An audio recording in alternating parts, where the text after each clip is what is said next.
ಶ್ರೀ ಗುರುಭ್ಯೋ ನಮಃ. ನೋಡಿ, ತಾವೆಲ್ಲರೂ ಕೂಡ ದೇವಸ್ಥಾನಕ್ಕೆ ಹೋದಾಗ ಅಲ್ಲಿ ದೇವರ ದರ್ಶನ ಆದ ನಂತರ ಸ್ವಲ್ಪ ಹೊತ್ತು ಕೂತಿ ಹೋಗುವಂಥ ಸಂಪ್ರದಾಯ ಇರುವಂಥದ್ದು ತಾವೆಲ್ಲ ಗೊತ್ತಿರುವಂಥ ವಿಷಯ. ಆ ಕೂತಂಥ ಸಂದರ್ಭದಲ್ಲಿ ನಾವು ಏನನ್ನು ಪ್ರಾರ್ಥನೆಯನ್ನು ಮಾಡಬೇಕು ಅಂತಂದರೆ ನೋಡಿ, ಅನಾಯಾಸೇನ ಮರಣಂ ವಿನಾ ದೈನ್ಯೇನ ಜೀವನಂ ದೇಹಾಂತೆ ತವ ಸಾನ್ನಿಧ್ಯಂ ದೇಹಿ ಮೇ ಪರಮೇಶ್ವರ ಎಂಬುದಾಗಿ ಶ್ಲೋಕ.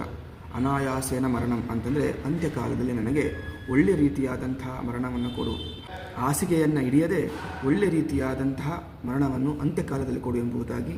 ಹಾಗೆ ವಿನಾ ದೈನ್ಯೇನ ಜೀವನಂ ಅಂತಂದರೆ ಯಾವ ರೀತಿಯಾದಂತಹ ತೊಂದರೆಯೂ ಕೂಡ ಬಾರದ ಹಾಗೆ, ಬೇರೆಯವರಿಗೆ ತೊಂದರೆ ಕೊಡದ ಹಾಗೆ ನಮಗೆ ಜೀವನ ಇರಬಾರದು ಎಂಬುದಾಗಿ.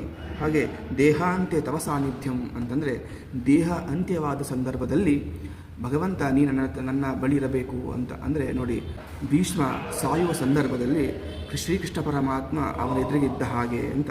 ಹಾಗೆ ದೇಹಿ ಮೇ ಪರಮೇಶ್ವರ, ಈ ವರವನ್ನು ಕೊಡು ಎಂಬುದಾಗಿ ಪ್ರಾರ್ಥನೆಯನ್ನು ಮಾಡಿಕೊಳ್ಳಬೇಕು. ಸಹಜವಾಗಿ ಪ್ರಾರ್ಥನೆ ಕಣ್ಣು ಮುಚ್ಚಿಯಲ್ಲ, ಕಣ್ಣು ತೆರೆದು ಪ್ರಾರ್ಥನೆಯನ್ನು ಮಾಡಬೇಕು. ಈ ದೇವರ ದರ್ಶನದ ಬಳಿಕ ಕೂತಂತಹ ಸಂದರ್ಭದಲ್ಲಿ ಈ ಶ್ಲೋಕವನ್ನು ಹೇಳುತ್ತಾ ದೇವರ ಪ್ರಾರ್ಥನೆಯನ್ನು ಮಾಡಬೇಕು. ಒಳ್ಳೆಯದಾಗಲಿ. ನಮಸ್ಕಾರ.